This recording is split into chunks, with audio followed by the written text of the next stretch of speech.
So, hi everyone. Welcome to the educational session on ISC organized by Toastmasters Club of Pune-West. I am Toastmaster Atharva. Uh, I would like to appreciate and acknowledge all of you for being here today on a Sunday morning. And moreover, it's 14th. So, uh, I appreciate you giving time to one of the loves of your life, public speaking. And let's learn a lot from Toastmaster Bharat. Let me quickly introduce Toastmaster Bharat. So he is by profession, he is a practice director at Accenture in Australia. He is a speaker, stand-up comic, theater performer, wedding MC, game show host, lecturer, trainer, coach, and whatnot. He has been in Toastmasters since 2014, and he is known for his speech, the script writer, which has won many awards. Just to have a brief about his journey in ISC or in any contest in Toastmasters. In 2015, he was a semi-finals runner-up in Las Vegas, USA. 2017 semi-finals, Vancouver, Canada. 2019, he was the finalist in which was held in Colorado, USA. In 2020, he was the district champion. And I remember attending his session probably 2 years back, which was organized by Advanced Toastmasters Club.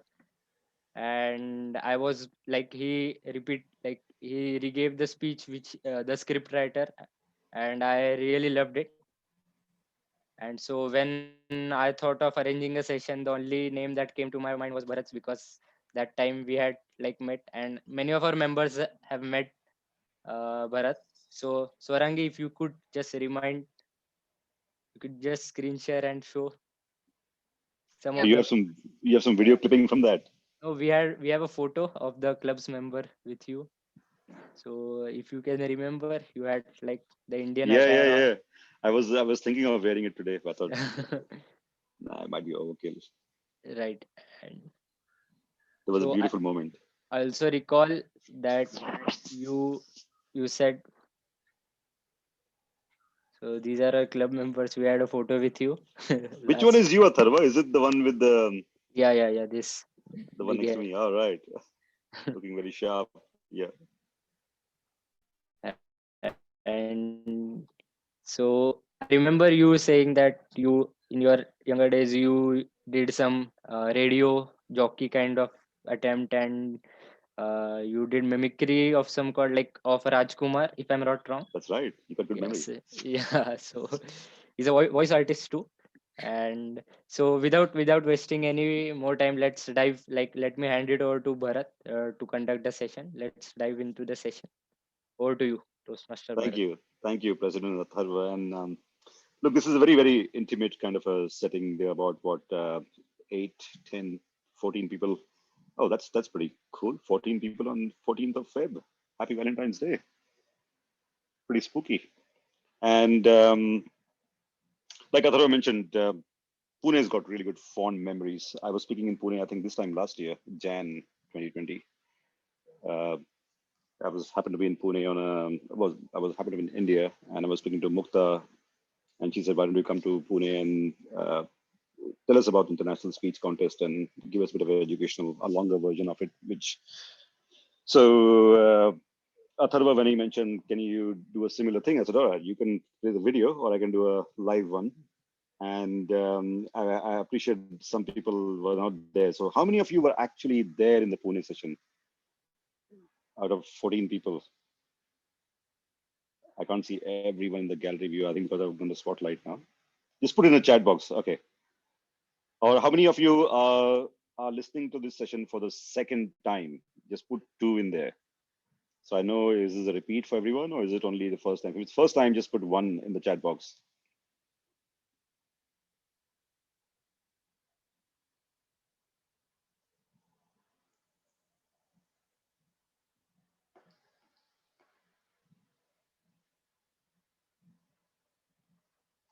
It's only 4 people have responded.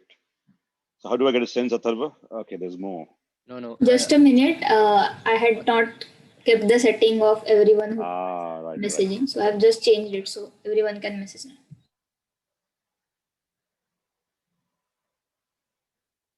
Many of the members are new, like only 4 or 5 Okay, from that's good. That's West the sense I haven't. wanted. Yeah. Sound like it's a 50-50 kind of a thing from what I can see so far. Yes. And the important question then is, how many of you are actually contesting this time? I know this is all about the contest starting up, so might as well do an educational kind of a thing. How many of you are competing? If you can just put yes in the chat box. Okay, me is fine as well.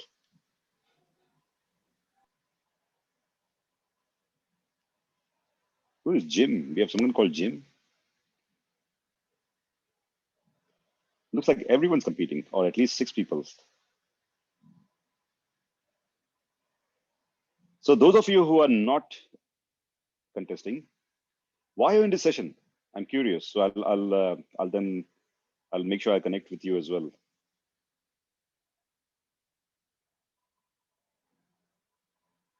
You can speak up. This is an interactive session. It's a very intimate kind of a Okay. setting anyway. So Mansi, like, change the setting. We had, like, by default kept everyone on mute, so we can do that. Like, Now switch. make it Like, interactive. Unless you have background noise, make it interactive. okay, cool, cool. And I'm curious about Jim. Jim, are you from Australia? All right. We have someone from Australia. G'day, Jim. Where are you from? Which club? Which district? This is District 80. I'm in District 89, and the club is JP Morgan. All right. Is this in Victoria or is it New South Wales? 89. South Australia. Oh, South Australia. How did news get to you about this session? I'm a member of BTMC WhatsApp group. All right. There was a Fascinating. posting in there. Yeah. The world just becomes so much smaller with COVID, isn't it? Everyone can attend any session. Yeah. So I'm Ajay in is joining India as well. and Dubai a lot. The time is more suitable. Oh yeah. It's fascinating. And what made you join these clubs, Jim? Clubs in India and Dubai, as opposed to clubs in Australia or US? I joined in 2015. Yeah. What made you join clubs in India as opposed to clubs in Australia? Just the timing? Yeah, and in Australia we have physical meetings. Oh, good. Yeah. We haven't gone to physical meetings yet, at least in my club. Yeah. But good to see. I think Ajay also joined, Ajay Hiraskar. So that's also good to have one more familiar face. Hey, Ajay. Hi, Bharat. How are you? Not too bad. Are you competing this time again? As of now, no. I'm busy with some other personal commitments now. So let's see. Right. This is encouraging because Very significant stuff one happening on my is, personal end. what's it, sorry? I'm saying pretty significant things unfolding at my personal end. So Right. I need to take care of that as of now. Good luck. Good luck. How, Good luck I'm with that. to see, I missed the last thing you said, Ajay. I'm saying good to see you. Yeah, good to see you too. And I was just going to say that you took district second place last time, didn't you, in International Speech Contest? Yeah, that's right. That's right. So I think that one of the encouraging things about when Atharva said, "Can you do this session?" I remember some of the encouraging comments I got when I did this session in Pune was some people came and said a very heartfelt kind of a thank you that they understood the process to a very granular level for the first time from one of the contestants. And then I saw Ajay doing really well in the contest in Yeah. the following months. So Ajay got in touch later on and we had a few chats and he did really well. I was extremely proud. So to see someone, Absolutely. then working really hard. So the part of this session is to, one, if you're competing, then to give you a lot of material to think about and to go step by step, but also to inspire you to go and compete in the first place, at the risk of creating more competitors for myself, because I still haven't won the championship, the world championship. But I've kind of learned that you only compete with yourself. You don't compete with other people as far as the quality of your speech is concerned. So with that kind of background, I'm pretty much doing a repeat of what I did in Pune. But as time goes, you say different things, although you have the same material. Your experience changes every year. So, and I like to keep these sessions very conversational, very interactive. So don't expect me to do a theater performance here. expect me to be here for you, so you learn a lot from all the experience I can share with you. Okay.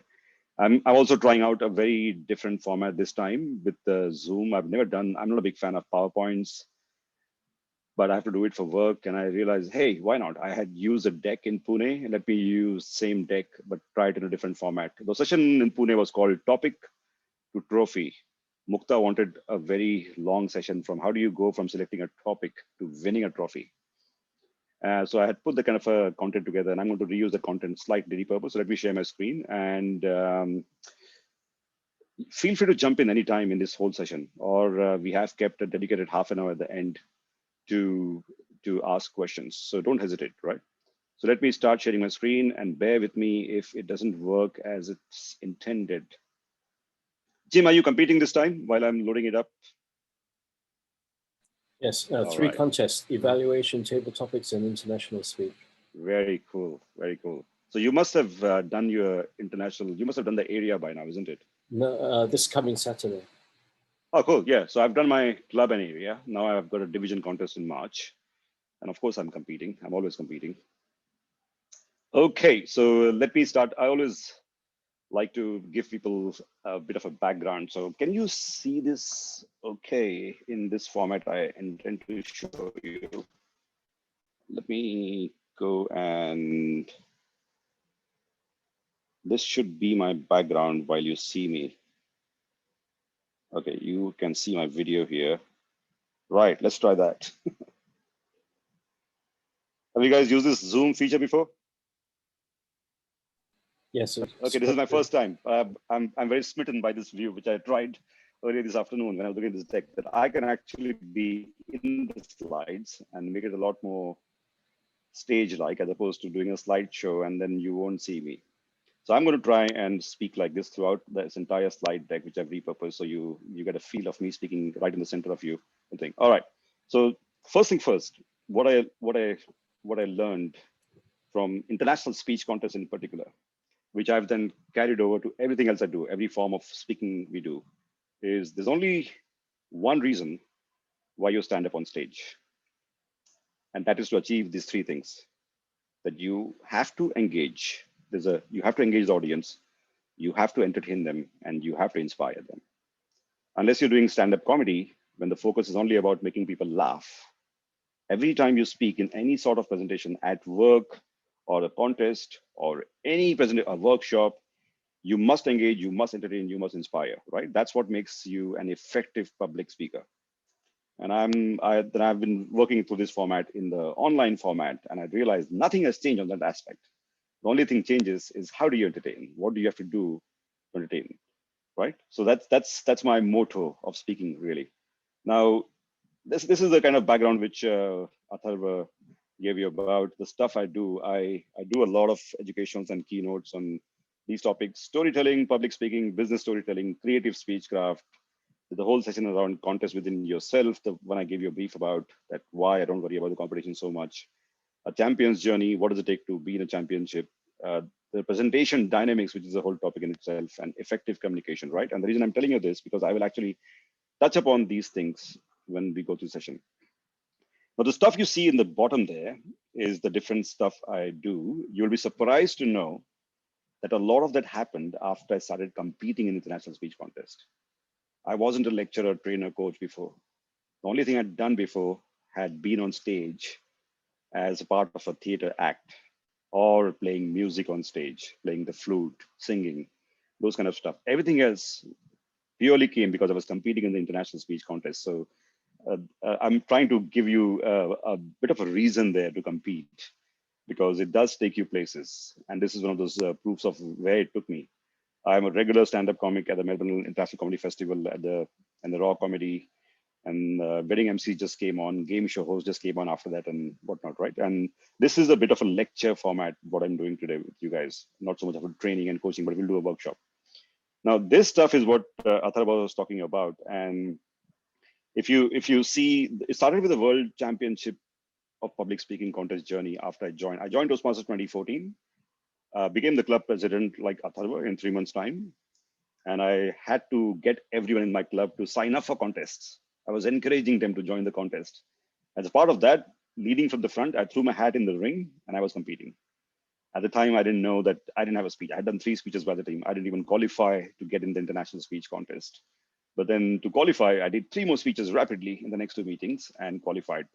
And before I knew it, I had beaten 2 previous champions in my district, past champions who had been to the finals. And I was in Las Vegas doing semifinals. Absolutely surreal, unbelievable. I had no idea how I got there.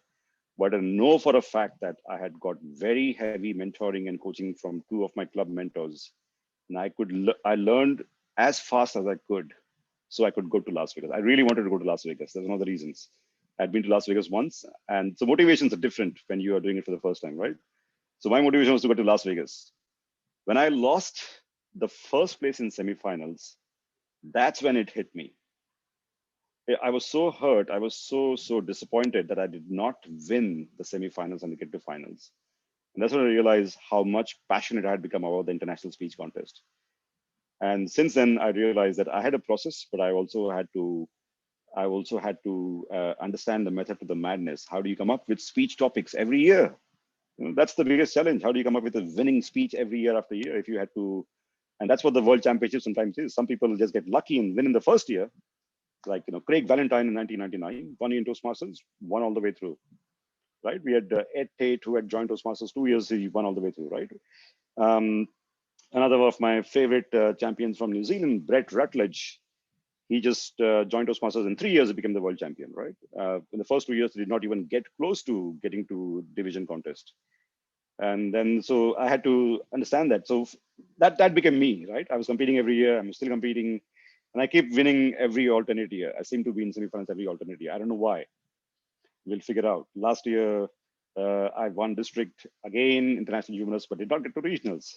It's always been a mystery, right? But that's the subjectivity of this contest. So keep that in mind. But what I've gone through this process is what all the information I'm sharing with you is basically what I put in this contest every year, and which helps me get to a winning speech. So the session is called Topic to Trophy. How do you start with the topic and go to winning a trophy kind of a thing, right? And this is all the constructs that will go into it.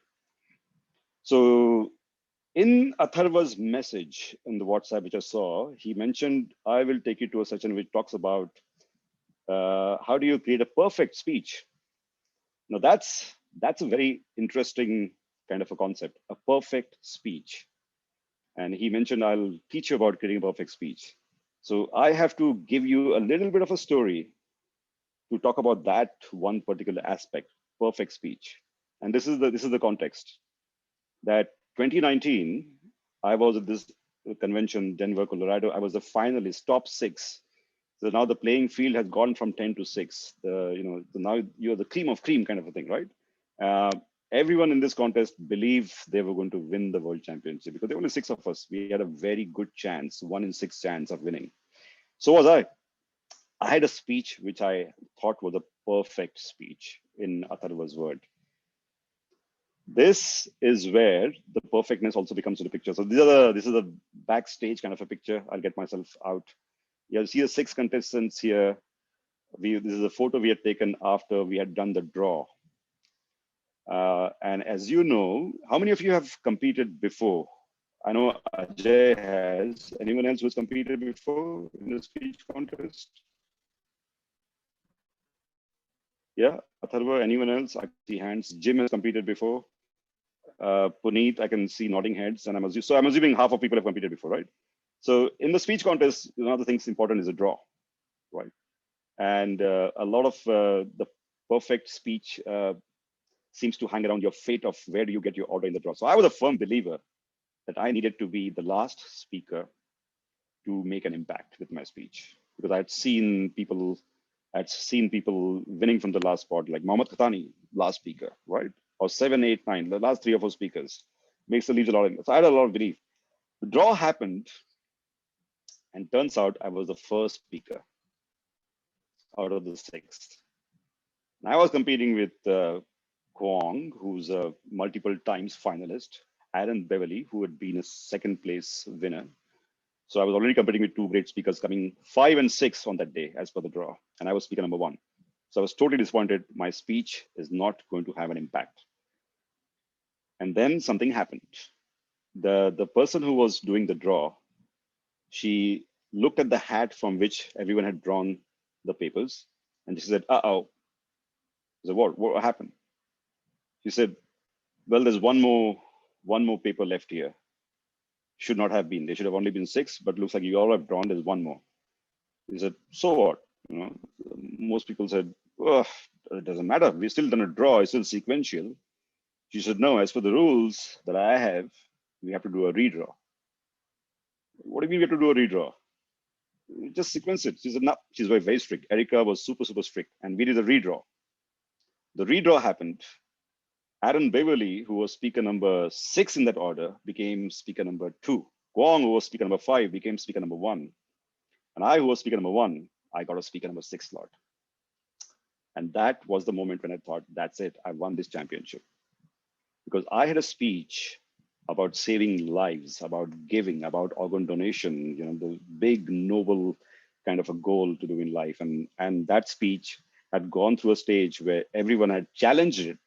When I had first presented outside of the contest, they said, this kind of speech will never win. I took it as a challenge. And I won with that organ donation speech through every round, including the newly introduced regional round. So regional round was done outside of Australia, obviously, international judges. So I truly believed I had a perfect speech. And then you know what happened. I wasn't placed, not first, not second, not third. So I was nowhere in the top 3. The context I want to give you in this perfect speech, or before we speak about how do you craft international speech contest, there's nothing called a perfect speech. There's no such thing. There's a speech. The speech has certain elements. The speech has an impact. It wins on one day, it loses on another day, because it's the context, and the context is a certain subjective criteria. So when you're competing, know very well that you are going to either win or lose, but it does not mean your speech is not awesome. Your speech, super awesome, can lose. Your speech, super awesome, can win, right? But there is certainly a way of knowing that a speech is awesome, and that's where we're going to arrive out. Does that make sense? Anyone has any questions before we go in the constructs?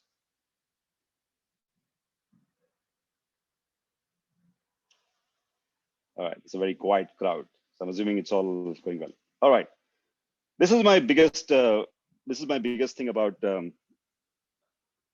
international speech contest, or contest speaking in general. So I've done all contests so far: table topics, humorous, evaluation, international.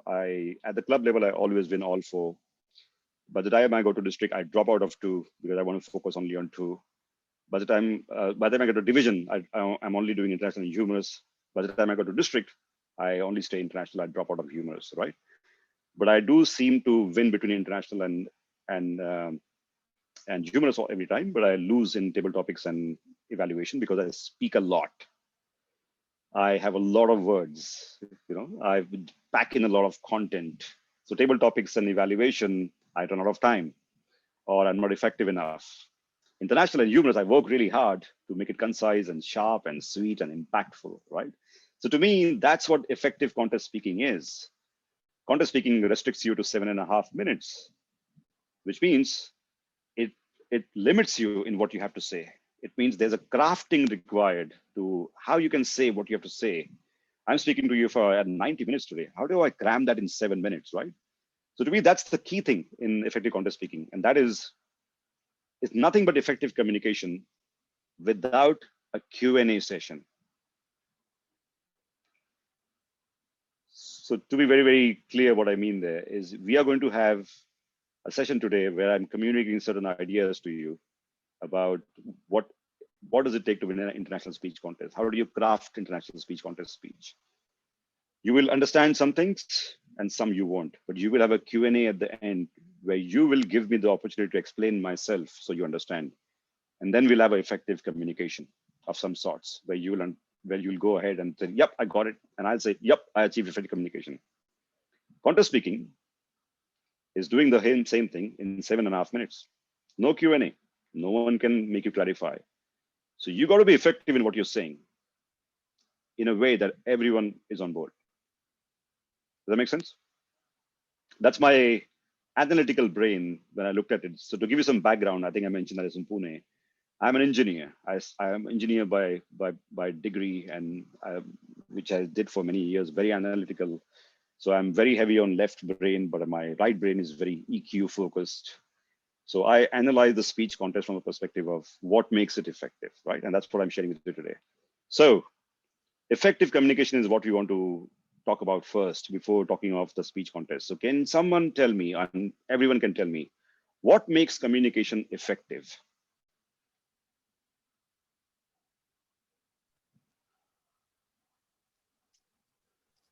Provided the other person has understand what we need to communicate. Yep, I gave that away in that first slide, I think. So well done.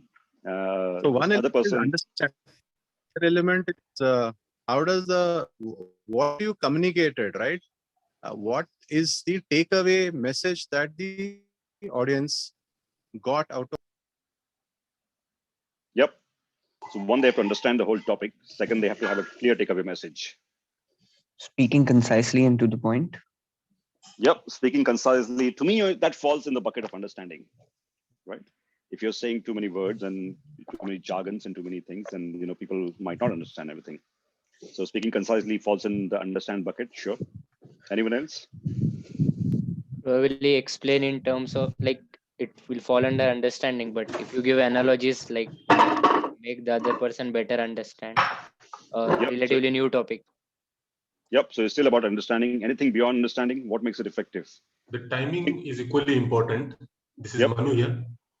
Yep. Yeah, you need to prepare the audience. So take context out of your head right now and just think about in general terms. Speaking with your family, speaking with your employers, speaking with your kids, your parents, what makes communication effective? Should have a strong impact. You should have a strong impact. Okay. Emotion. What does The way you impact? What does express impact it mean? also matters. What's There's it, a sorry? different.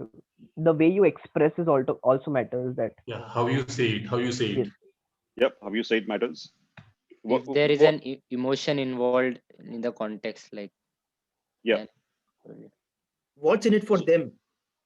What's in it for them? Yep. What's in it for them is a very, very important point. Yep. What else?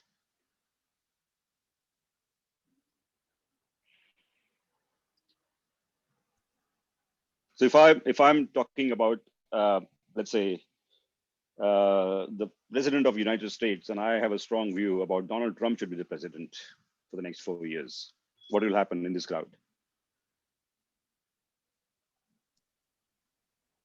things would not go well.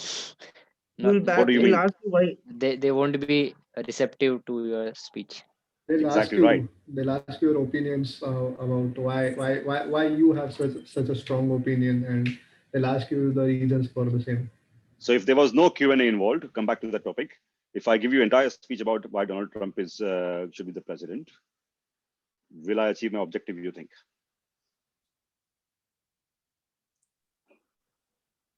No. Possibly not, because the fact that some people won't agree, right? So when you first you have to make people understand what are you trying to say. Aaron Beverly had to do the job of making people all over the world understand what is the shoe stealing game in Indian weddings, right? Super important. And then he had to agree with the point he made towards the end about how this kind of relates to diversity and acceptance of people from different backgrounds and so on and so forth, right? Someone else mentioned something about what's in it for them. So people, every topic you speak about, if it was to be effective, someone mentioned impact. To me, it becomes care. Why would people care about the topic? Why do I care? First of all, everything you're talking about 7 minutes, I'm sitting in the audience, I'm listening to you. Why do I not switch off after 30 seconds or 1 minute? You have to give them a reason to care about something, right? Or it has to be something. That's why motivation speakers work. Motivation speakers talk about the audience. How can you uplift your life, right? It's all about you. When some people, if you're only speaking about yourself and your life, it's a nice story, but people don't care about what's going on in your life, right? So it's super important to get to that. And the last one, which Ajay mentioned, was about the takeaway message, the action. So effective communication in every context to me, I put in these 4 buckets. So I've got a 10-year-old kid right now. Every time he has to persuade me to allow him to play Fortnite, the video game, for 1 hour or 2 hours. That if communication has to be effective, it's a constant negotiation, right? One, I have to understand what the hell is this new game about, Fortnite. I have to agree with him that sure, you can play today. You've done your homework and everything else, or it's all COVID and you can't meet your friends anyway. I have to care about the fact that as a parent, it's okay for him to play, and I want him to not be isolated and be connected with his friends. I can't just base it on the fact that, okay, I know what this game is about. It's not violent. I have to care about. I have to use the same factor when I'm doing my organ donation speech. I have to make sure that people care about this topic in some way. That are people's families affected, right? Give them a reason. So my speech crafting kind of changes. And action is a super important thing. Your speech, because you are always trying to inspire people or motivate people, there has to be an action. People has to be able to do something with it, right? In the context, in the context of the context. So to me, you have to establish that. So when I write a speech, I kind of put it through this filter of, will people understand this? If not, I have to simplify it. I have to make it concise. I have to use better words. You know, who am I speaking to the audience? Especially international speech contest, which becomes, you know, a global audience. It's, you have to go to the lowest common denominator of examples that you give, anecdotes you share, right? People have to agree. You can't have people polarized over a topic like, you know, US politics, or even the fact about COVID vaccinations can become a thing which can polarize people sometimes, right? About climate change can be a topic that people can get polarized about.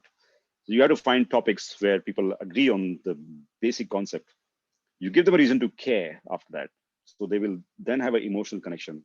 And finally, there has to be an action. They got to do something with it, right? I'm asking people to give as a part of live when they live. Don't just look after yourself. Make giving as part of your life. Aaron Beverly was asking people to open your doors to people who are different than you, right? Kwong was telling people to be very, very open to foreigners who come to your country, starting a new life, right? There's a very specific action that people are asking people to make. So that forms effective communication in my mind, right? When I put it together. All right. So I'm now going to power through some of the topics because we started a little bit late and we have a Q&A. So choosing a contest topic is a big factor, having established the fact. Now, who relates with this statement here that you struggle with a contest topic, especially for international speech context, because you think nothing eventful or dramatic has happened in my life that will make a good speech? Who agrees with that sentiment? Or who thinks I don't have an international speech contest speech? Yep. Manusi, Sonia. I wish I could see everyone's screen. That's okay. All right. The three key reasons why people struggle with the topic is because, one, they believe nothing eventful or dramatic can happen. I haven't got cancer. I'm not a cancer survivor. I haven't climbed Mount Everest. I haven't done anything phenomenal in my life that I can talk about and inspire people and motivate people about, right? So, you know, not worthy of a contest speech, whatever I have to speak about. My answer to that is, it does not matter. It just from my experience of winning 4 international speech contests so far. Second one, which most people struggle with, is everything I want to say has been said before, which is about, hey, take the next step.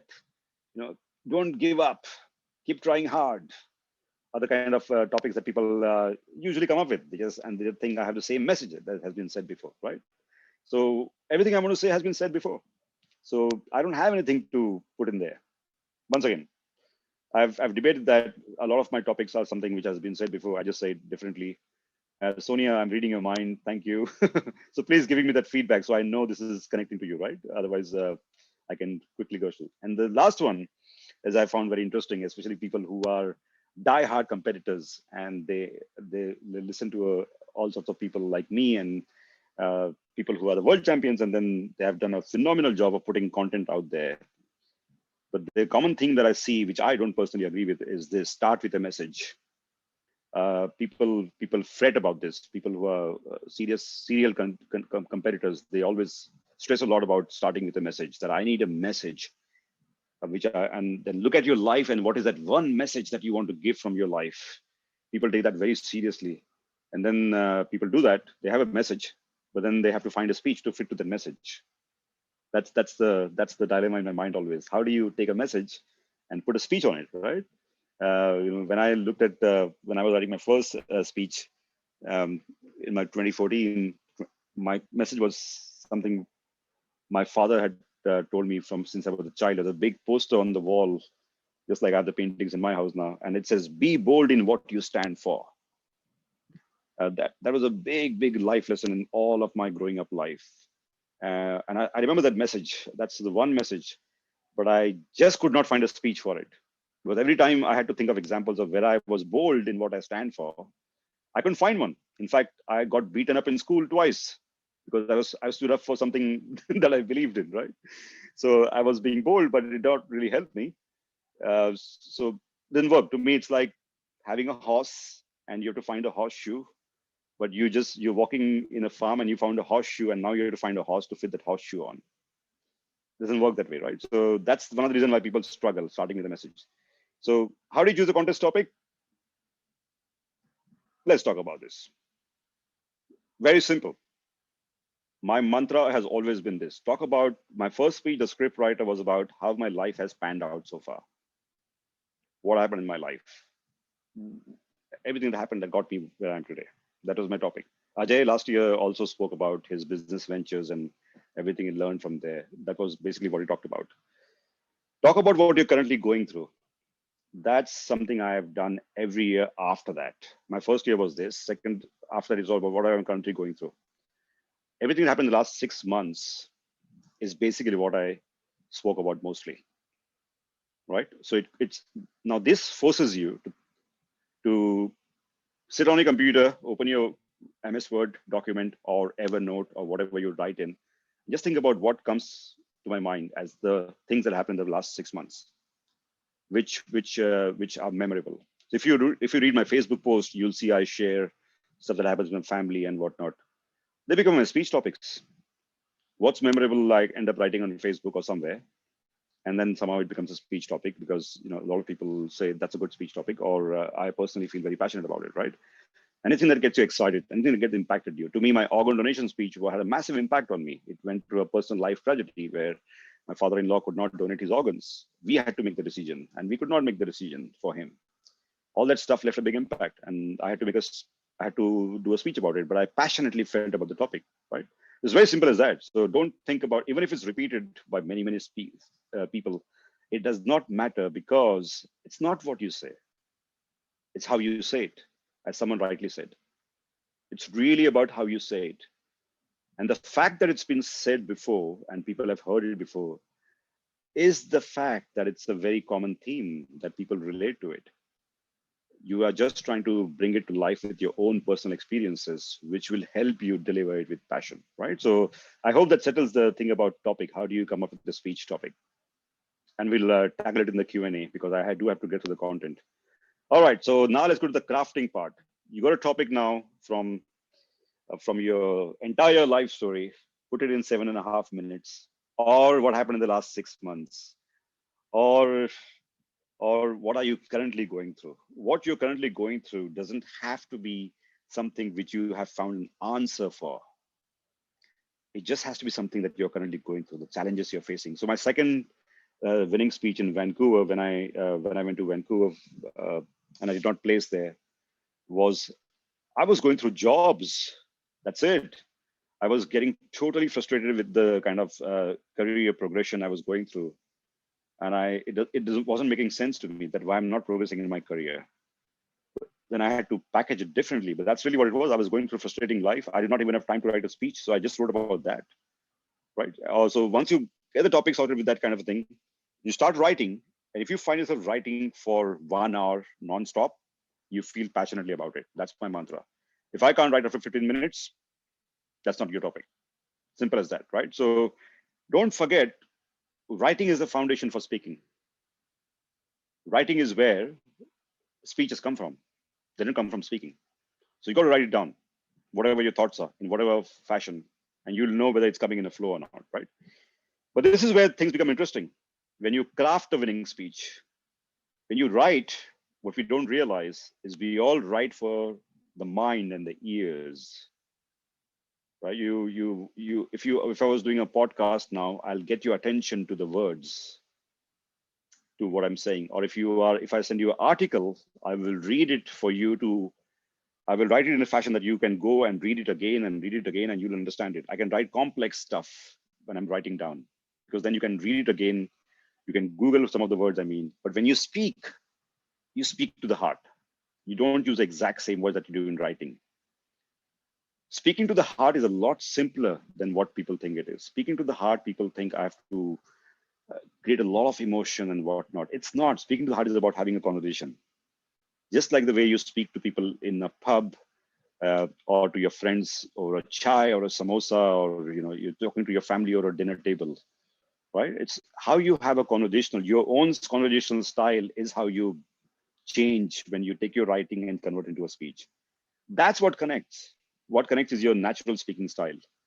It's not the heavy words people use. And the reason I have to say this is because growing up in India, going to the English education system, as well as people who come from a very English background from the UK, we end up using very heavy words. We just feel that using beautiful English words from the Wren and Martin dictionary is the way to go, is how you make an impact.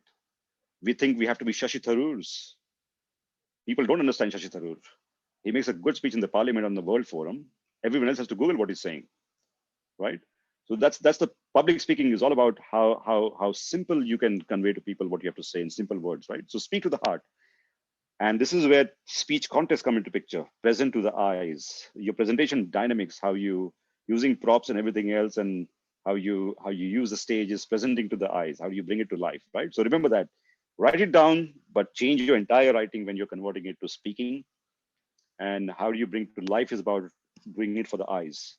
The last year's champion, Mike, isn't it? Mike Carr, he captivated us with how he's used a screen coming from this angle and that angle. It just is memorable for people. He just stood out with how he used the Zoom screen space more than anything else, right? Aaron Beverly dressed up in that beautiful Indian wedding attire. It stood out, right? He didn't have to say much. We knew he was at the wedding. That's what you do to bring a speech to life. But and that's only for the eyes. But your language is all about speaking to the heart, right? All right. I'm not paying attention to the chat box because I'm going through the slides. But if you have to say, just speak up. Quick question for everyone. Now that we've gone doing on the crafting, we talked about the crafting, speech, writing, and everything. What kind of speaker wins? I need some quick answers. What do you think? We talked about the speech itself. Now let's talk about the speaker, because that's what you're going to be. What kind of speaker wins, you think? Engaging. Engaging, yep. One who has strong conviction over his message or over his content. Yep, strong conviction over the message, yep. Authentic. Speaker whom the audience can connect to and get an affiliation with. Yep, connect, authenticity, connection, spot on. Also, the couple of things people mentioned. Anything else? Someone that seems to be just like me, has the same problems as I had, and takes me through the journey. Yep. So people have to be able to relate to you, isn't it?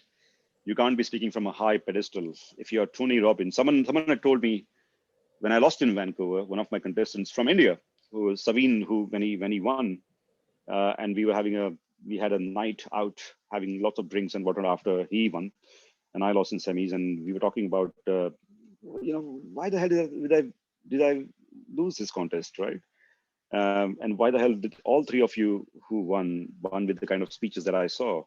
And he just had one observation. He says, you just came across as Tony Robbins there, or someone like that, who's telling people, what to do with their lives. And all of us seem to be, all three of us who spoke were talking about a bit of a emotional connection. We focus more on that, about care and empathy. That was a theme that day when people won.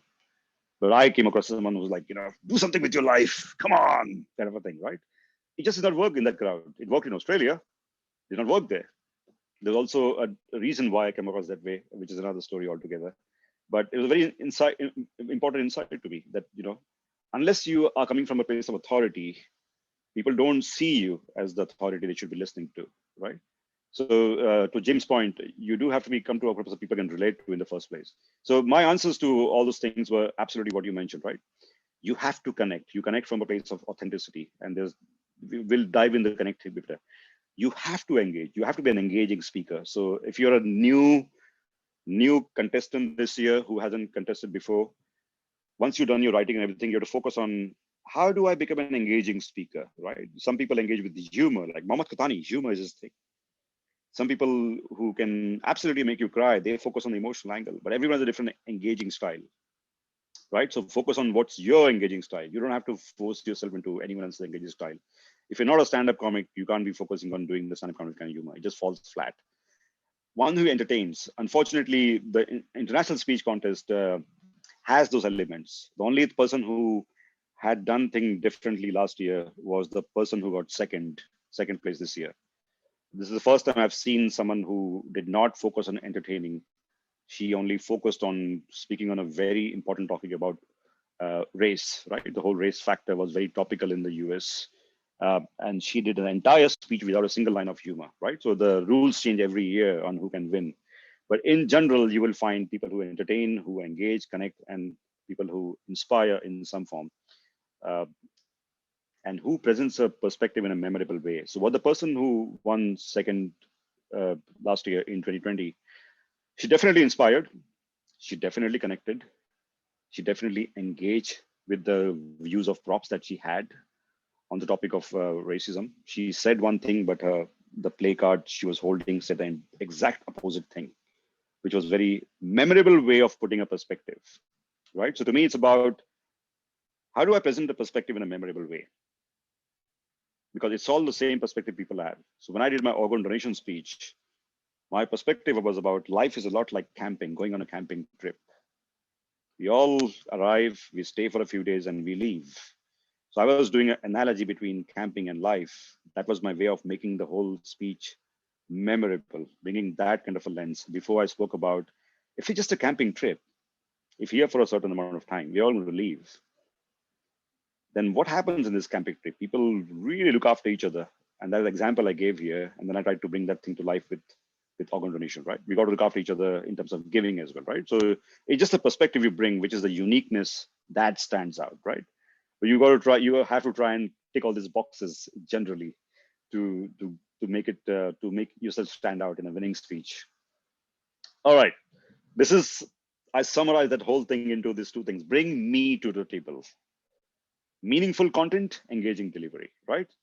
So we focused on meaningful content in terms of, you know, what is it that's really meaningful from your perspective, that stuff you're going through, or that's your perspective, but then your focus becomes entirely engaging delivery. So you almost end up locking down your content, and this is my content, but now you're focusing on how, when I'm delivering it, my content keeps changing just because I have to make it engaging, right? Easier said than done, takes a lot of iterations. But because of the format of international speech contests, you find yourself focusing on the delivery more and more as you go through different rounds. So I kid you not, your club level, you always win on meaningful content. I've seen more often than not. If you have meaningful content, but not as much engaging delivery, you win in most club contests. Because most people don't put an effort in on the meaningful content so much in the club contest. I always tell people that in my district that if you had to beat me, you have to beat me in the club contest. If I have gone past the club contest, then I know I have to refine this speech. Then you can't beat me on the effort from there, right? But then I always, but then I lost. Then I've lost once in division and I lost once in district, second place. But more often than not, I find that a lot of effort from there goes on engaging delivery. All right. So this question about how do you connect? The first thing and this is a very, very template kind of a format. One, who connects. If you find it very hard to engage, entertain, and inspire because it's not your natural style or you have to work really hard, these are the must-dos I find that you have to have in your speech to connect. To Jim's point, how do you connect? How do you make yourself relatable? I find it really hard. I find it really amusing that people don't use the power of questions. People have learned to use the power of pause, but people find it very, very uncomfortable to ask rhetorical questions to the audience. make them think. Asking questions to the audience is the easiest way to make people connect to you, right? And then, of course, it becomes a bit, what do you say, um, formulaic when you say, have you been in that situation? Or have you ever felt that way? That's the easiest way to do it. And it's okay to start with that. But putting a question in front of people to make them think is the easiest way for them to start imagining your situation, to put yourself in the scenario. Imagine if you're sitting next to me right now here, or what would you do? Before telling what you did, what would you do? And make people think, what would I do in this situation, right? So I had a speech when I was talking of my wife had to wake up my father-in-law to say, no one can sleep in the camp. You're snoring heavily. And I asked the audience, what would you do in this situation? You're a snorer all your life. People are saying they can't sleep. What do you do? Easiest answer people can think of is, well, it's a camping site. Hard luck. People will have to try and sleep, right? And then I told people, my father-in-law just stayed up all night. He just did not sleep. So other people can sleep. That's a very unusual circumstance, right? But you have to start with asking the people in the audience the question of what would you do, or how would you feel, and then that's you connect, and then think, oh, that's interesting. How many people in the world do that? They go and actually stay up for other people, right? And then I could bring the concept of giving. You sacrifice for the people, but you don't bring the concept in a heavy concept unless you get people on your side, right? Emotion is an important aspect. Like I said, speak to the heart. You have to make people feel about certain things. So this is a skill. This is a skill which everyone struggles. This is a skill that you have to build over time of speaking. As you speak more and more, you'll find you connect on the emotional level because you start putting the focus on the audience and take the focus away from you. Then you start finding a more emotional connection. Emotions are different. Emotions are, as Craig Valentine famously says, fear, frustration, failure. The 3 Fs everyone connects with. You have to put time in your speech. If you have a speech about fear, frustration, failure, something, you have to give that emotion a good amount of footage. So people also relate to that topic. Like Jim said, I need to understand, I need to be able to relate to you, but I won't relate to your success if you're a billionaire. We don't relate to Elon Musk. We relate to people who have failed, right? Because we all fail. We all get frustrated. The humorous speech I won about last year was about a car park, getting a car parking fine, and how frustrating it was for me not to be able to get out of the situation. Everyone's got a car parking fine in Australia at some stage or the other, right? People can relate to it, but that frustration is where I spent 5 minutes on my speech, and everyone was laughing and totally like, "Oh my goodness, how do I get out of this situation?" kind of a thing, right? So you got to give that emotion equal amount of love. Commotion is what I call is my rephrasing of humor. I don't think humor alone is enough. If you are going to bring humor or shock, you have to create a commotion. People have to go, oh my God. Mohammed Khatani standing on the stage with a cigarette lighter created a commotion. I was in the audience that day. And people like, shit, is he going to light up a cigarette? Or the other guy who who was wearing underwear, created a whole commotion there. What the hell is going on here, right?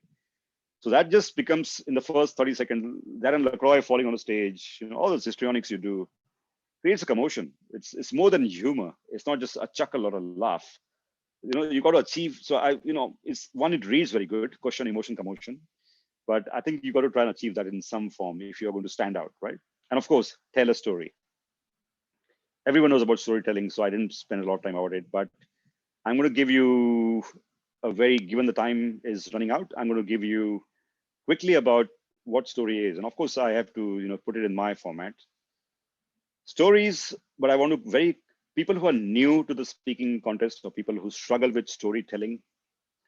I've been teaching this a lot in business storytelling at Accenture. I'm a faculty at Accenture in business storytelling. And the first thing I would tell people is not everyone has a story. So don't stress about stories.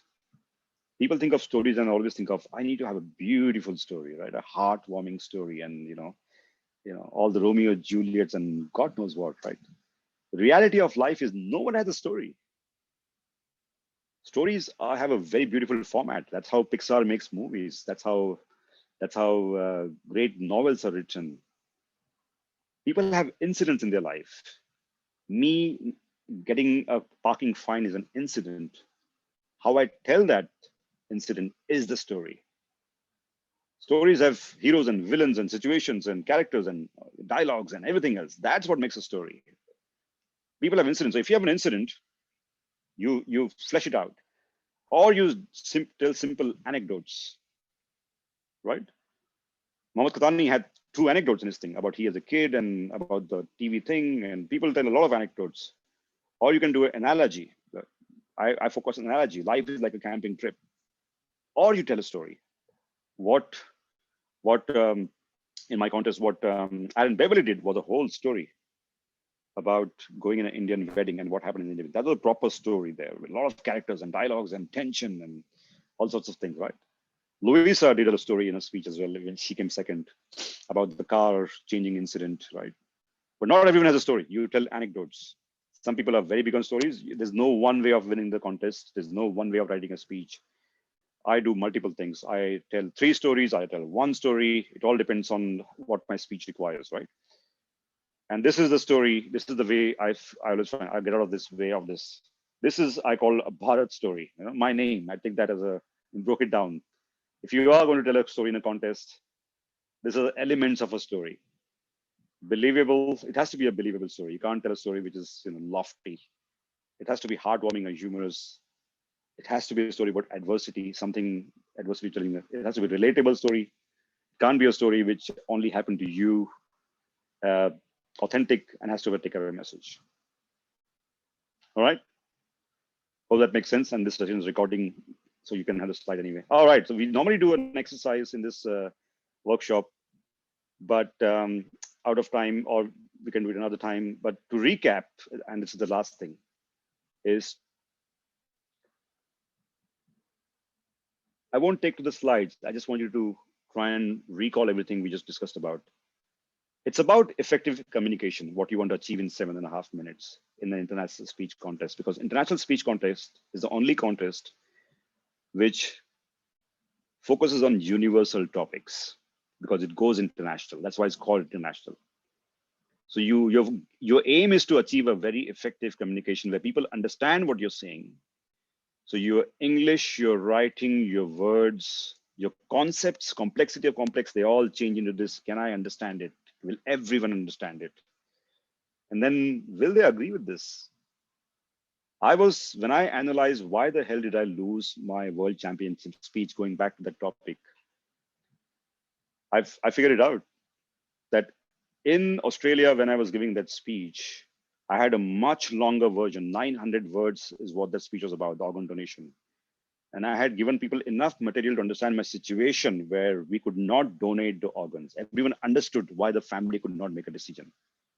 At the World Championship, I cut down 900 word speech into 712 words.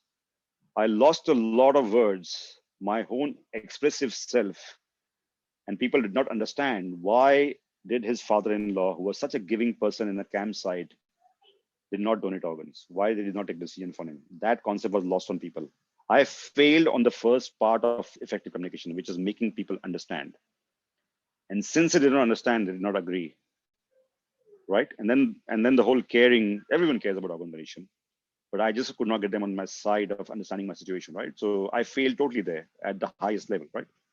So understanding, agreeing, and then they have to care about it, and then they have to act. So that is the effective communication that you have to bring to speech. So every speech you take to that lens. After that, when you write a speech, you write it down and see what are you passionate about in the last something that happened to you. But then you rephrase that. Just give me a second. My kids have just walked in the room.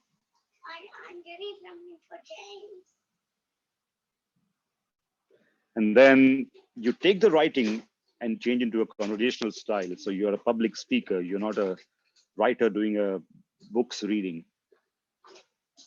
And after that, it's all about making it engaging, connecting with questions, with humor or emotion, creating a commotion. That's all the delivery that you focus on from there. meaningful content becomes a focus as you start doing more and more of international speech contests. You have to, the challenge becomes doing more and more, coming up with meaningful content year after year. And the final thing that we discussed about towards the delivery factor is stories. That when you're doing a story, you don't always have a story. You have incidents. So be very comfortable with the fact that you have incidents and take that and fish it out into a story in this particular format. You can put it in different ways, but if you don't have a very believable story, people are not going to be on your side, right? People are not going to be able to relate to it. So the authenticity plays a big factor in your thing. And the takeaway message is something I don't focus a lot on. Coming back to the point about start with the message, I'm a big believer that the message eventually finds its way. Every story can have 4 or 5 different messages, and you will find your message after you have written your thoughts and try to talk to someone. And then you will say, that's what I really mean by this. That's what I really want to convey.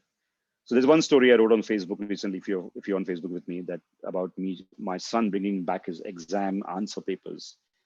And I wrote it down. I had to think about what is my takeaway message. I could think of 3 takeaway messages. So I put the 3 decisions we made. But if I convert it to a speech, there'll be 1 message, right? But don't leave your message as the primary thing. Aaron Beverly found his message towards the last few practices about what do I do with my India wedding story and what do I do as a message. Someone told him from the audience, this is your message. It comes to you, right? So don't stress too much about it. And that's it for my end. So we have time for questions. Just the last thing I want to say to leave you on a very inspiring note, especially because 6 people said they're competing, is one of my trademark things I say at the end of these sessions is about, if you are going to enter in this international speech contest with all your heart and taking all these learnings and putting a lot of effort, then be very, very proud. Be very proud. No matter how much, if you lose or if you win, or people are very critical about it, because in Theodore Roosevelt's words, it's not the critic who counts, nor the evaluator who tells you where your speech could have been better. The credit belongs to the man or the woman who's in the arena, whose face is marred with blood and dust and sweat, who takes all the effort to write, rewrite, and refine a speech, who sometimes wins, who sometimes loses, but who gives his best to engage, entertain, and inspire an audience. Because at the end of the day, that's all that matters. You just find yourself becoming a speaker day after day, who was able to engage, who's able to inspire, who's able to entertain. And that is the end of the topic to trophy session. Thank you. Over to you for Q&A. Atharva? Yes, thank you, Bharat. That was like a very amazing session. So for the question answer, like anyone can unmute themselves, and yeah, okay. Yeah, I had a question. Okay, so I guess let me you can put in the chat. I will call out the names, because and then you can ask the question, because there can be conflict. So yeah, just type in the chat if you want to ask a question to everyone.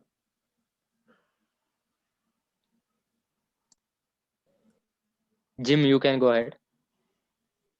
Thank you for the workshop. Very interesting. In the Zoom setting, if I'm doing dialogue, I know on the stage people do this sort of thing. In the Zoom setting, where should I look? How should I perform a dialogue? Yeah, so there's a different ways of doing things. What I found in the Zoom setting in my humorous speech contest is you do characters from a narration perspective, as opposed to how you do on stage. So on stage, you focus a lot on people looking this way and that way. I just found if I just look at the camera and if I had to slightly turn my head this way, and that's good enough, right? But I don't have to change my entire body to go somewhere. If I'm giving people a sense of direction of this and this, that's good enough. but I don't like to lose the eye contact with the camera. So when I was speaking today, I was looking at your thumbnails, but if I'm doing a speech contest, I don't have a laptop at all. I only keep a camera and the laptop on the side, so I can keep looking at the lens. So my personal preference is not to bring the whole theatrics on Zoom, where you are looking left and looking right as you do on stage. I like to just speak to the camera straight away, but make sure I give my characters different voices to make it very, very clear that if my character is a woman or a child, then I try and focus on bringing those kind of a speaking rate, or I can't do accents really well, but if I can try and throw in an accent there or a speaking rate or a certain speaking style. So I think I had in my speech, there was a very old nurse giving me a vaccination, and I had to do a bit of a style that I remembered of her, which was from just trying to remember how it was. Do you want to do it yourself? I had to do a very distinct speaking style every time she was speaking, but that became very comical. So, but I maintained my eye contact with the camera, did not look away when she was speaking, but just use a different voice when I was speaking her. So that's my take on it, Jim. I'm sure people have different views. Does that help? Yes, thank you. Thank you. Next, so before calling on the next question, please, like, if you can put it in the chat, it would be good, because I'm looking at the chat box. So people who have raised hands can just put in the chat box if you have a question. Next question, Siddhant. Hi. Thank you so much for that. Thank you so much for that. It was really interesting and I really enjoyed it. I wanted to know, how do you tackle technical topics? So, for example, my next speech is research and presentation, my next project. So how do you actually tackle a topic that is so technical, that has to be so technical in nature, which if you don't do it right, people can get just bombarded with information, and they don't really enjoy it, or it just becomes like a lecture they don't want to listen to. So how do you make it interesting, and how do you go about So it? is this for a contest or is it for a speech at a club? It's for a project, it's for a speech at a club, but the thing I think would still stand pretty Okay. relevant even in a So when you contest. say research and technical, what do you exactly mean? Do you mean data or do you mean lots of concepts? Both, mainly because, for example, now I was part of this speech. I was part of this Toastmasters club where the person was giving a speech about LED lenses, and the speech, it felt like I was just listening to a very long and boring lecture, because he just kept talking about a lot of facts and figures, and there was nothing interesting about the subject that I could actually relate to or anything. So how do you add that touch, even if it is something as trivial as a LED screen? So research for me, when I've done research projects, my research projects always have been about, so once I did a sleep kind of a thing, right? Where why is sleep so important? And I had a lot of Okay. research on sleep. And this is a topic you will see on TED Talks, done really well with a very renowned person. I can't remember, but I'm a big fan of that guy. Another thing I did about was this organ donation speech when I did in Australia. There was a lot of data that I had to provide to people in international speech Right. contest. So what I found was, to make a topic which has got research based or concepts that you have to bring to life, you have to zoom in on the meaning of it, right? So the stuff I always tell people is metrics that matter. If you're going to use about data, then only focus on the data that really matters to people, right? Not all the information that you want to give to people. You always give the most important thing that matters, focus on that, and give an anecdote which supports that particular concept of data, and then leave people to think about the rest by saying, you can go here and read more about it, right? So to my, I'll give you an example. For my organ donation speech, I had to focus on the fact, I don't remember the exact numbers, but there was something about, what's Australia's population, Jim? Is it 25 million or 35 million? It's 25.6. 25? Yeah. So the numbers I had were in my speech in a very rapid kind of a format was Australia's population is 25 million. This many people die every year because of organ donation, because they don't get access to organs, because they're waiting, right? This is a really small percentage of the population. I have to bring the perspective to people about this is our population, and only this many people die.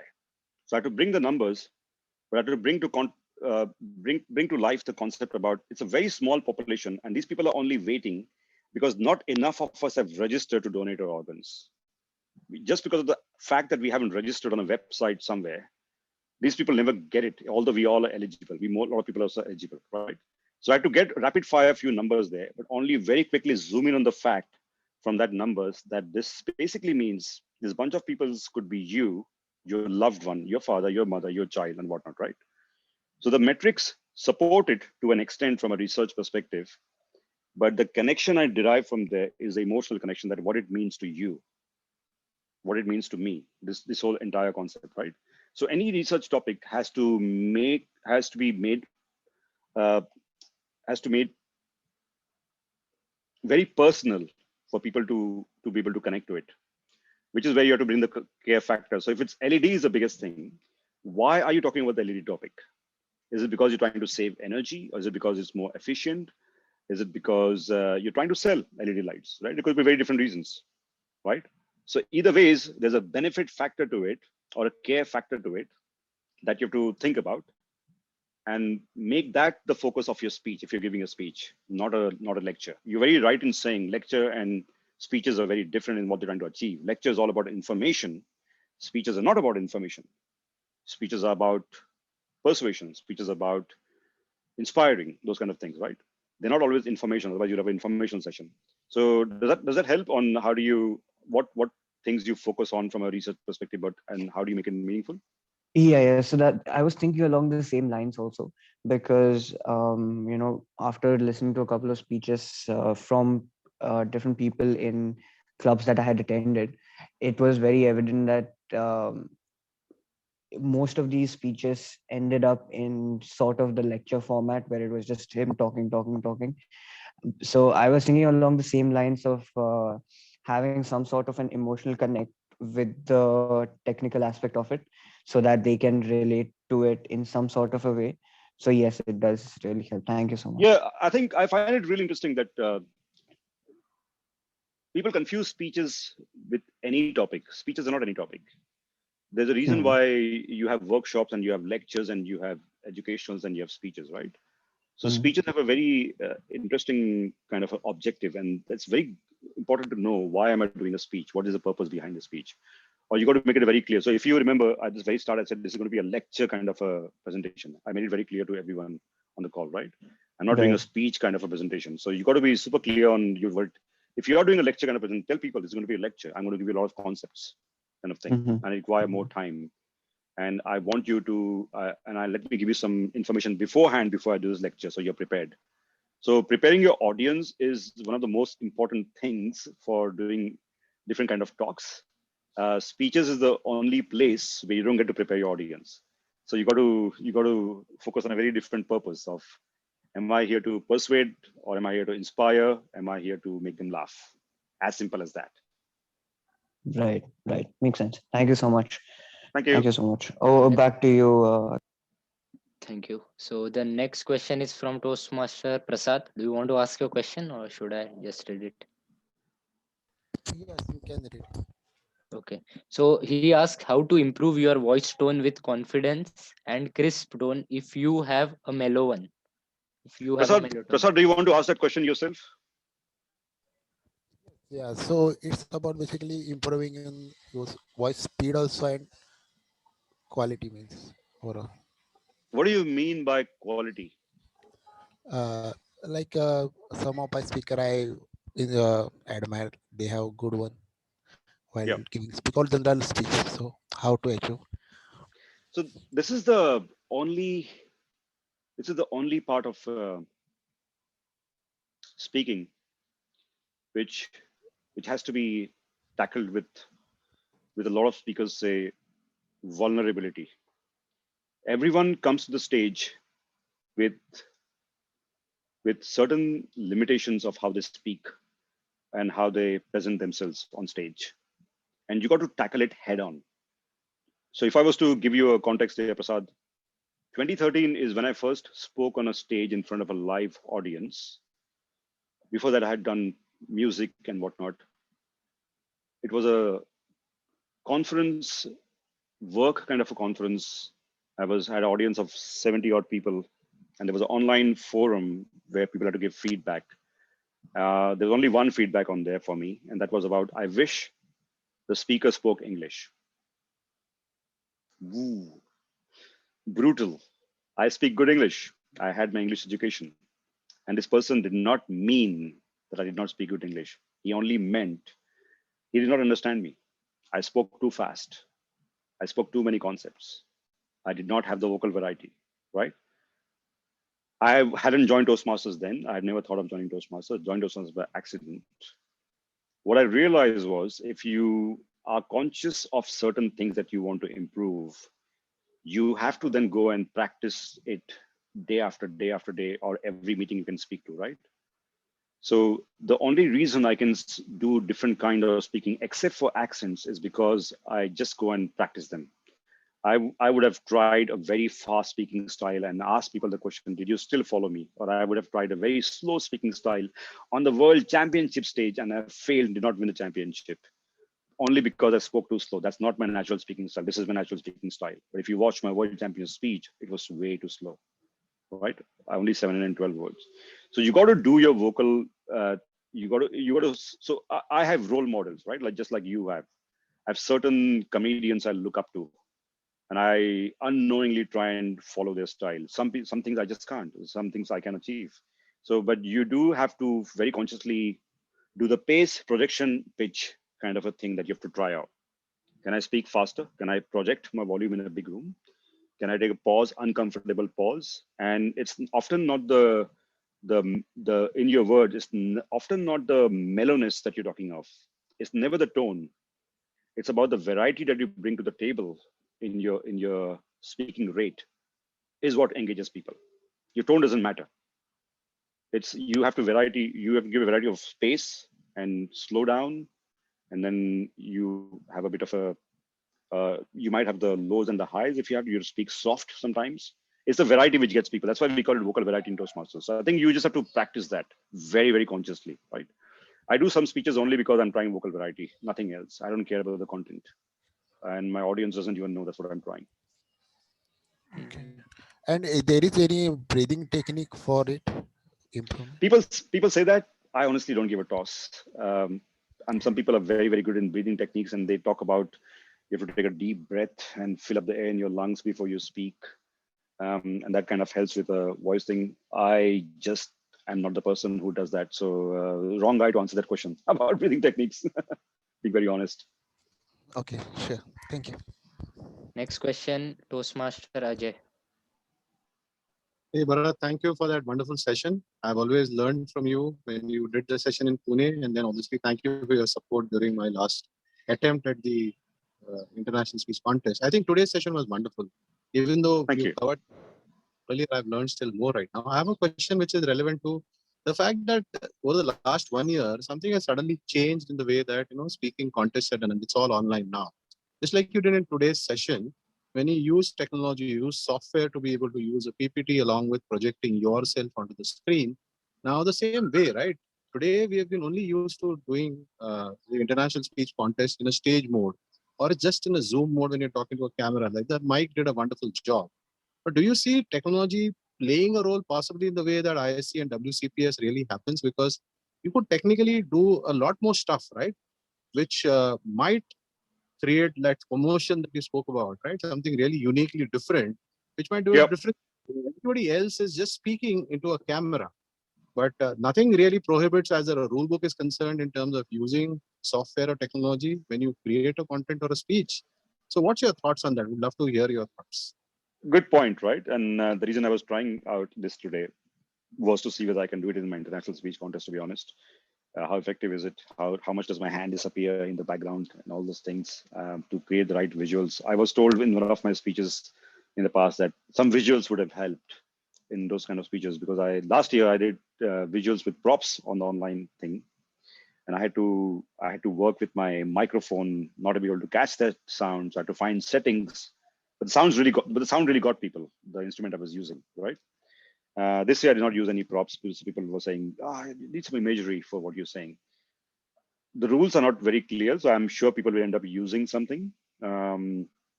I see people will start using backgrounds, videos in playing in the background now that Zoom allows it. So I would say go for it. Whatever makes you stand out.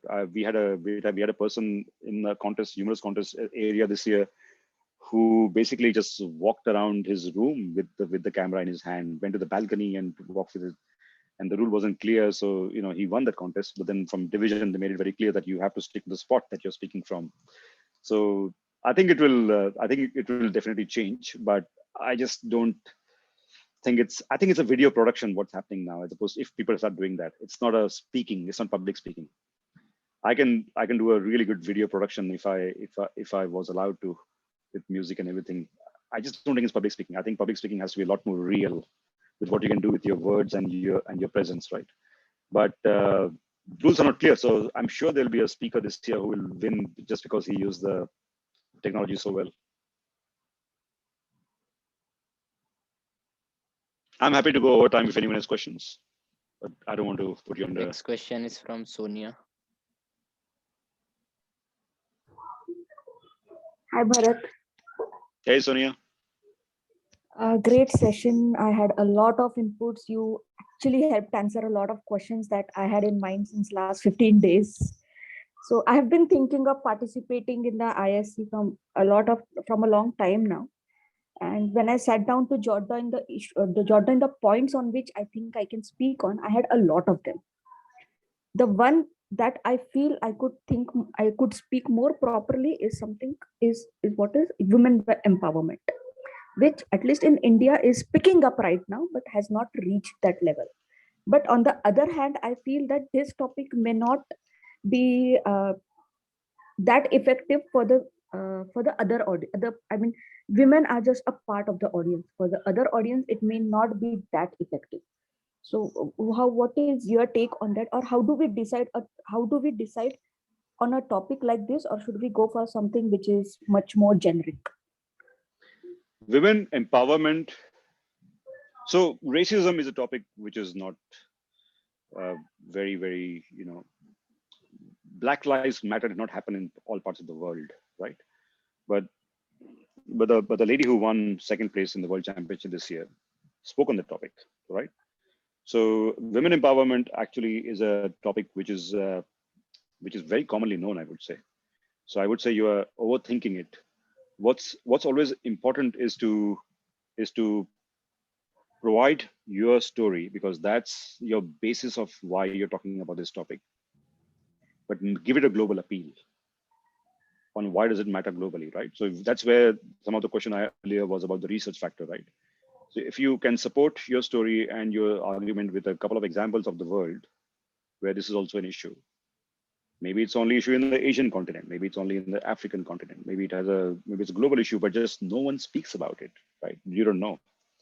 The fact remains that India's population is what, 1/4 of the world's population.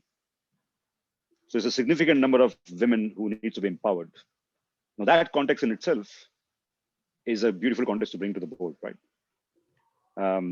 I use that concept to talk about languages in general, that why is patience with languages super important, because of what the majority of the world speaks is not English. If you look at pure numbers, right? So I speak on that concept from a language perspective. You can speak on the concept from women empowerment perspective. It's not what you do with the topic. It's not the topic in itself. It's what you do with the topic to make it global is what you have to focus on. One of my, I think it was Lance Miller who once told me what you do with a situation and then problem and then give it a global appeal is what you have to do with this kind of topics. If you look at what Mike Carr did last year, who won the World Championship, he took the topic about what is this topic? It was about keep trying, isn't it? Keep trying. This is what you're saying. Failures are, I think, something.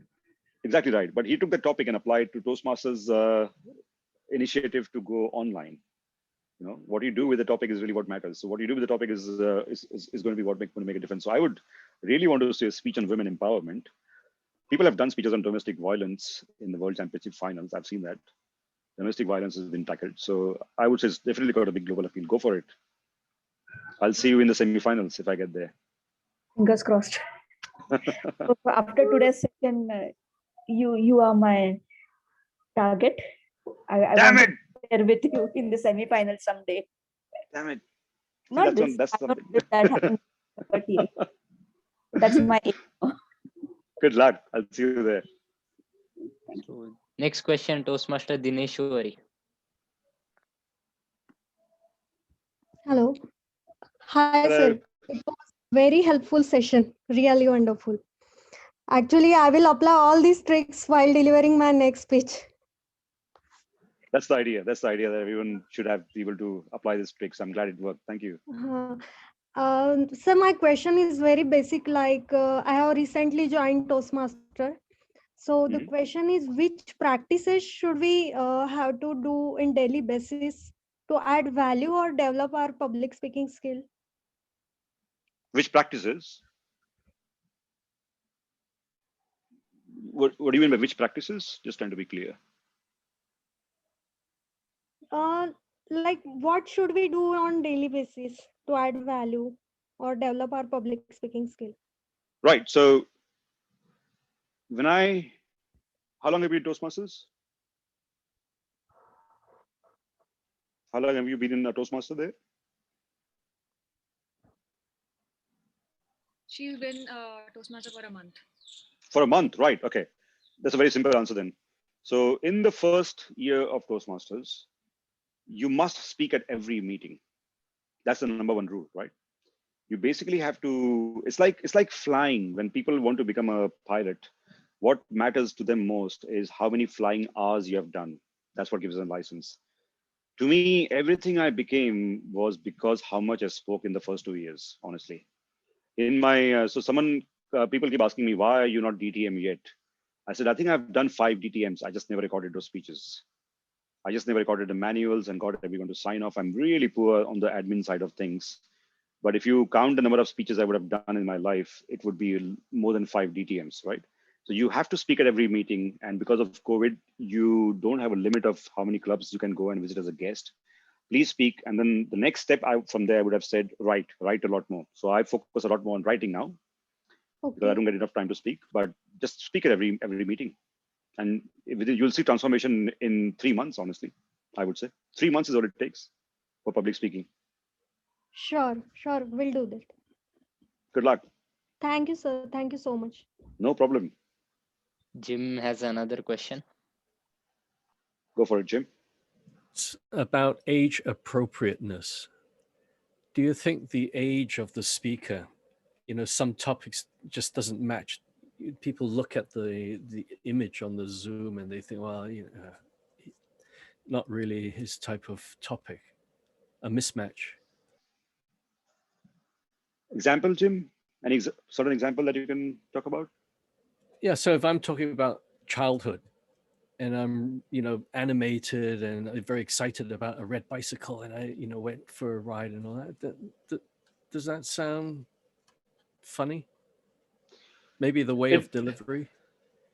So what I've found is a very interesting topic you brought up there, because one of my favorite world champions is a guy who spoke about turning 50 and what it means, and then he was talking about all the dreams he had, and he had to throw them away, and he was basically only talking to people who were over 50 years old, that what you should do with your life, and he won the world championship, right?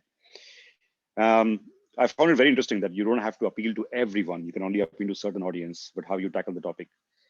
With the age appropriateness, what I often find, it's the congruency factor, where if you are trying to be animated because you're supposed to be animated and that's not your authentic self, if you're not a generally animated person, it will come across very contrived and very fake.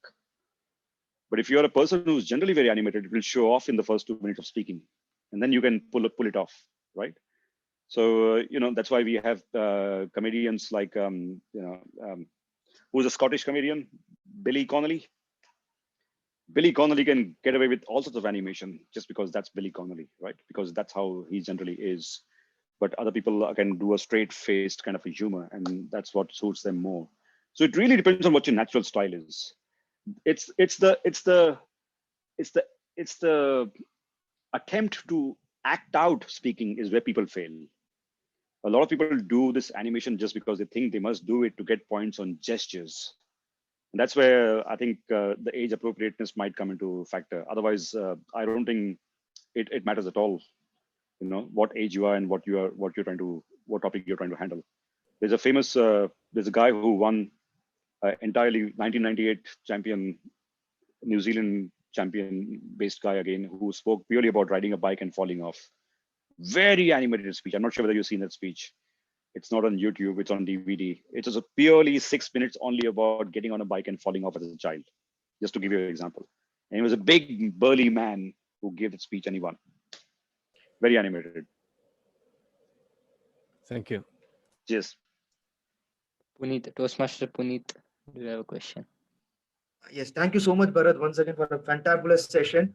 Of late, I am experiencing one phenomenon with myself that while attempting a solo table topic and recording my own video, I'm sounding like a boring geek person who knows all of technical stuff. Whereas when I'm in front of my Toastmasters audience at Pune Advanced Toastmasters Club or Chennai Toastmasters Club, I'm like on full fire mode because I can see the reaction. So I'm just worried. How do you manage to, consciously that when the audience are not there? So how do you manage to balance that aspect of it? In live, you have the audience reaction, and even in virtual also you can see on the screen. But during contest, you have no one to see. By the way, It's called being in the moment. Honestly, what I noticed was especially during my work meetings, because they have to be on so much on Zoom work meetings and whatnot, is when you start speaking more and more, you realize you can be the person who doesn't try to focus on the words you're saying or the exact way you want to say. You focus so much on the audience that you're completely in the moment, right? That you don't really then you bring the natural energy you have with you.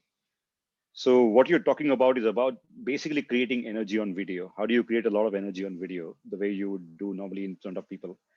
And that is totally achieved is from knowing your content so well that you're not thinking about the content at all. Nothing about it at all, right? So you just focus on your face brightens up, you smile, you do everything just like you're speaking to a real person. You forget about what's happening. I wear the headphones, noise cancelling headset, for a reason. And that reason is I want to be completely blocked from what's happening around me in the house, so I can completely be in the moment. That's the only reason, not because I love spending money on noise cancelling headsets. So I would say try that technique sometimes. It really helps. thanks a lot, Bharat. No problem. Next question, Kanish. First of all, thank you so much, Bharat, for an amazing session. I have a question regarding setting up a conversation in your speech. For example, I'm talking to my parents. I have to enact my father. I have to enact my mother, and I have to enact myself, all in 30 to 40 seconds. So, what's your view in this? Because on an online platform, how difficult it would be for an audience to absorb what I'm saying? Would it be confusing because there are three people all together on the screen and I have to perform it? Give them a very distinct. How are you going to do? Are you going to use accent, or are you going to use their speaking style? What are you going to do? So I thought that I'll divide the stage, not stage, the area into three parts. I'll be mother in the first part, then me, and then my father, and then I'll speak in their own tone. Okay. But I'm little confused. Would it be a little confusing for the audience because it will be very quick, the transition? I was thinking to make use of stickers like mom, dad, Let me. me give you a quick 40 seconds piece of story and tell me whether it helps you. So me and my son were standing in a cenote. Cenote is a big underground cave. My son wanted to go on top and jump. He ran towards it, and now he was standing on the edge. I ran after him and said, "Oi, stop! It's too deep. He said, I know. The Englishman behind me chimed in. Son, you too can jump when you are as tall and strong as daddy. The Irishman right behind him said, I don't think his daddy is strong enough. How many characters did you have in this story? 2 or 3. Who are the 2 or 3 characters? You, your son, and one other person. I don't remember. Like The Irish guy behind you. yeah. There you go. Right. So if you have a very clear kind of a thing of my son, me, the Englishman, the Irishman, right? So if you have a very clearly established kind of a thing, if you try to give people names, and if people are going to get mixed up in the names, then stay away from the names. Try and give them as distinct kind of a personality as you can give. So if I say an Englishman, an Irishman, or an Indian man, that's why the joke goes always like that. You know, Englishman, Irishman, and this man goes to a bar. The reason those jokes are constructed that way is people have a very clear visual. So all you have to do is with those characters is give them a very, very clear identity. A small man, a tall man, and whatever, a big fat man, right? It's a very classic children's storytelling technique people use to give your character as clear, distinct things that you want, and then you won't have to use as many visuals. Or if you are the British comedian Mike, someone, he uses voices. If you're good at voices, then if you're good at accent, use that. But just make them very, very distinct, and then you're fine, I would say. I don't think you doing a lot of props or stickers and whatnot is going to help. I think it just makes the speech flow. Storytelling is all about clear characters and how do you make those characters interact with each other. Props kind of sometimes convolute the whole thing, but whatever comes seamless, right? Whatever comes seamless to you. I normally just use very distinct characters. And what if we do some kind of activity also in that conversation thing? For example, I'm running and I'm speaking, and at some point my mother is asking me to stop, like kind of this thing. Is it possible? Yeah. So the variation is very good, right? So if you have characters who you're running and then you have to stop when the mother stops talking. That's also a good way. So the variation is very important. One of the script writer speech is the reason I sit at the start and then I stand up is because it creates a contrast. So the stage has to do with a lot with the contrast between characters, and that's what it helps. So if your physical activity helps, then sure. Just make it seamless. I would say all of these things have to be done very, very seamlessly. You should not have to stop and then start doing some action and then speak and create the whole speaking flow. The focus should be speaking and then everything else that supports it, I would say. Thank you so much, Bharat. Cheers. Yeah, but you have to workshop these things, okay? You can't just, yes. You got to workshop it and try it out. Get a lot of feedback from people when you try it out. Easier to give a concept, another thing to actually bring it to life. Sure. Thank you so much. No problem. So, Toastmaster Sonia asks, how important is the title? In a speech contest, it's very important, I would say, in a speech contest particularly. The titles are looked at it 2 ways. Titles either to create curiosity. So I use titles to create curiosity, or title is created to give a very memorable message in the title itself. Very few people use the title to give a message, but it works. Like Ryan Avery to 2012, trust is a must. That was his speech title. That was his entire message, right? Most people, I see something, Dhananjaya's speech is a very catchy title, right? My title was A Conscious Choice. Aaron Beverly's title was An Unbelievable Story. So you're curious about what's going to happen, right? I would say titles very, very important, but it's not something you should stress about a lot because it's not something that people remember throughout your speech. What's the title? But if you had if a catchy title and you make a reference to it in your speech, then it goes the aha moment. That's what the speech is about. That's what he meant by the title, right? So I think it plays a very important part just because people announce it 2 times when they introduce you on stage in the international speech contest. So you're almost using the title to help you get an edge over your competitors, if you think about it strategically. If you can, so you give it that kind of importance if you want to win, but don't stress too much about it is what I would say. Okay, next question is from Toastmaster Ajay. Thank you very much, Bharat. was indeed a great Sunday afternoon. The thing which we just listen about the title before asking the question, things were in my mind that to have a title of a 40 naughty. And in that 40 naughty, I would like to say that yes, till the 40, I was busy with my career, busy with my study, family. But after 40 naughty, I can do everything what I missed in my life, like enjoying, dancing. Can this be possible to have a title like this, and you can go to an extent of feeling that what can be the best you can do after 40? I think it's a good idea, except it won't be 40 naughty, it's a naughty 40. So adjective come before the age, I would say. But I like the angle you're going with. You start with everyone think this is going to be about how naughty you are at 40, but you are actually going to start talking halfway through about what are the good things you can do after 40. So it's not just naughty. So I think in a way, for me, that way the title works really well, because expectation is set. It's going to be all about naughtiness, but you're taking them on a different direction. So the diversion is works really well with the title. Go for it. But again, that 40 naughty is a word which is used most of the time. So instead of naughty 40, 40 naughty is a regular word. That is something which people know very well. Yeah. Either ways, I think you'll be fine. I just find it odd in my mind. I think 40 naughty. I just think of adjectives are to be used before the word. But yeah, whatever works from an expectation. You're only setting the expectation. This is about a naughty speech. I guess I have covered all. So Ajay, did you get the answer, or should I continue? Yes. Thank you. Appreciate it. No problem.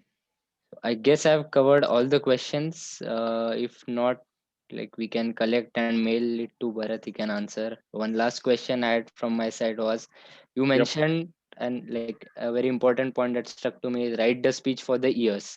And I know from the delivery point of view that it could be done through voice variations and drink, but through a content point of view, how do you make a speech good for the ears? Like, do you use metaphors, or like do you have to be grammatically profound? Like, what are your practices? Like, what do you follow to make speech good for the ears when it comes to writing? Easy to listen to is my biggest focus. So it doesn't matter what grammar, what this thing. The feedback I get from people, which has been the most flattering feedback, is in my speeches in particular that I'm very easy to listen to. I could listen to you for hours and hours, kind of a thing, when you're telling me something. And that's the goal I try to achieve with my speaking, I suppose.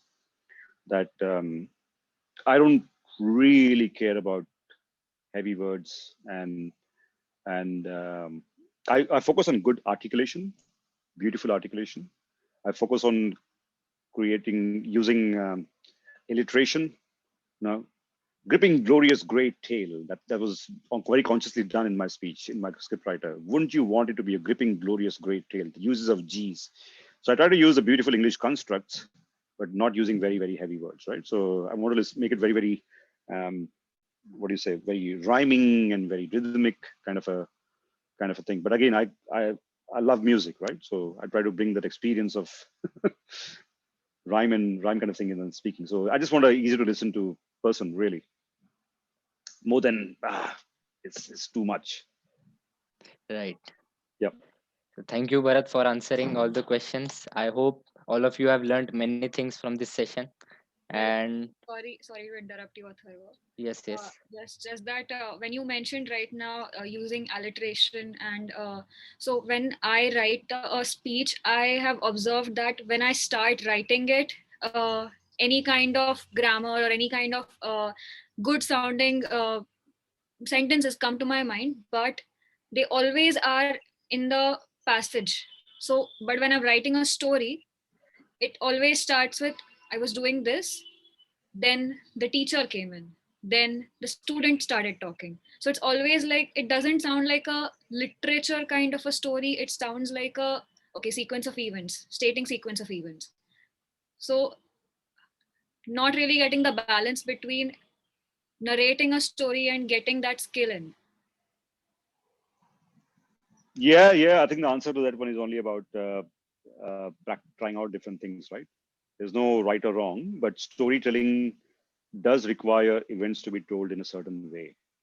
So it can't you're right in spotting the writing pattern. Then this happened, then this happened, then this happened is not a storytelling kind of thing, because then is a super important word. And then this happened. So then has a very, very crucial word, right? I was going this way and doing this. So I was doing this and this, then this happened.